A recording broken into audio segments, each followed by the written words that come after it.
हज़रत मारूफ करखी के पास ना बगदाद से कुछ लोग आए और आकर कहा, बाबा जी दुआ करें हमारे लिए, सूफिया को ना पढ़ा करें, ये लोग तबीयतों को ठंडा कर देते हैं। कहा दुआ करें बाबा जी, बारिश नहीं हो रही। तो हज़रत मारूफ करखी फरमाने लगे, ये जो मेरे सामने करियाने की दुकान है ना, उससे जाके ना बारिश की दुआ करवाओ तो बारिश हो जाएगी। तो लोगों के लिए जो हुक्म होता था ना सूफिया का, वो उसको उसी वक्त मानते थे। वो सारे लोग ना करियाने वाले के पास चले गए, तो उससे जाके कहने लगे कि दुआ करें जी आप, बारिश हो जाए। तो वो कहने लगा, मुझे तो लफ्ज़ भी सीधे अदा करने नहीं आते और आप मेरे पास दुआ करवाने के लिए आ गए हैं। जाओ, वो सामने हज़रत मारूफ करखी की खानकाह है, जाओ वो अल्लाह के महबूब बंदे हैं, उनसे जाके दुआ करवाओ। तो कहने लगे, उन्होंने ही तो आपके पास हमें भेजा है।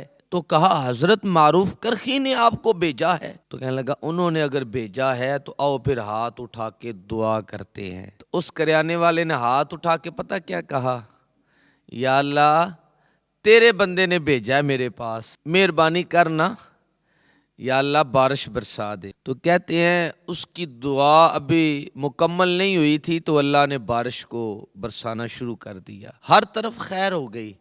अरे कुछ लोग तो घरों को चले गए कि दुआ कबूल हो गई है, लेकिन जो साहिब नज़र थे ना, वो घरों को ना गए बल्कि हज़रत मारूफ करखी के पास आ गए और आके कहने लगे, हुजूर ये दुकान वाला तो हमारा मोहल्लेदार है, यहीं पे ये रहता है, कोई इजाफी नेकी तो नहीं करता, ये 5 नमाजें शरीयत की पाबंदी करता है ये, और ये रूटीन में सारे लोग पढ़ते हैं, क्या ये रात को तहज्जुद की नमाज पढ़ने आता है मस्जिद में? तो हजरत साहब कहने लगे, नहीं, उतनी ही ये पढ़ता है जितनी तुम लोग नमाजें पढ़ते हो। तो फिर हुजूर आपने तो दुआ उससे करवाई है, अब हमारी नज़र में उसका मकाम ही बदल गया है।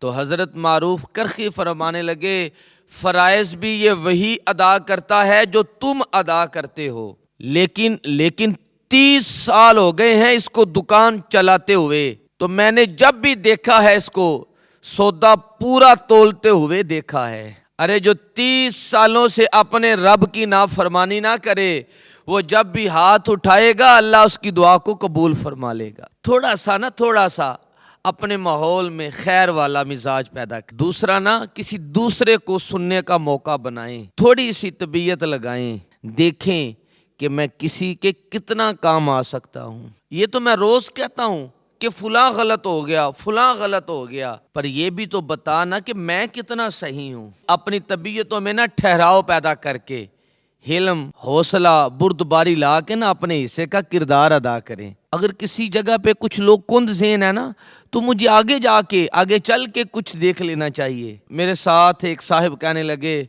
मदारस की ना हालत बड़ी खस्ता है। तो मैंने उससे कहा, ये तो तुम्हारी गलत फहमी है। मैंने कहा कहीं आके देखो, यहीं से तो वकार पैदा हो रहा है। ये रात की बची हुई दाल खा के ना सारा दिन अल्लाह के कुरान को याद करते हैं, यहीं से तो खैर पैदा हो रही है। वो जिसे तुमने बड़े पैसे लगा के FSC में दाखिल करवाया है ना, वो तो सपली लेके घर आ जाता है। थोड़ा सा ना खुद भी ख्याल करें।